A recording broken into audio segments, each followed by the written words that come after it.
CM Chandrababu Naidu గారు మరియు కూటమి ప్రభుత్వం అమలు చేయవలసిన పథకాలను తక్షణమే అమలు చేయాలి.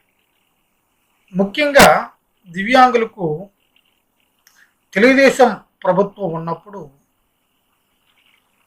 దివ్యాంగులు ఎవరైనా నార్మల్ వ్యక్తిని పెళ్లి చేసుకుంటే వివాహ ప్రోత్సాహ బహుమతి కింద వెంటనే 50,000 రూపాయలు 2014-19లో ఇచ్చేవారు.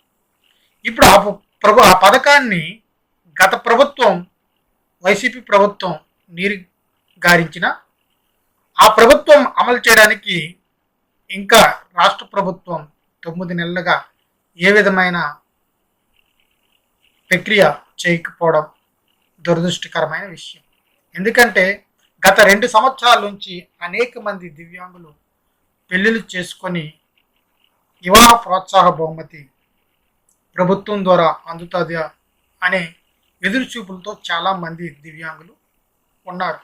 గత ప్రభుత్వం అప్లై చేసుకోవడానికి అవకాశం ఇచ్చిన విద్యార్హత 10th క్లాస్. పెళ్లి చేసుకోవడం, దివ్యాంగులు పెళ్లి చేసుకోవడానికి 10th క్లాస్ అవసరమా అన్నది గత ప్రభుత్వానికి తెలియకపోయినా ఈ ప్రభుత్వమైన వివాహ ప్రోత్సాహ బహుమతిని ఇవ్వడానికి ముందడుగులు వేయాలి. పవన్ కళ్యాణ్ గారు ఒకసారి ఆలోచించండి. ఈ యొక్క డిఆర్డిఏ పరిధిలో నుంచే ఈ యొక్క వివాహ ప్రోత్సాహ బహుమతి అనేది రావాలి. కాబట్టి దివ్యాంగుల పైన మీరు యొక్క దృష్టి పెట్టి వారు వివాహం చేసుకోవడమే ఒక ఉన్నతమైన లక్ష్యం. వారి వివాహం చేసుకోవడం ద్వారా వారిని ప్రోత్సహించవలసిన అవసరం మన పైన ఉన్నది.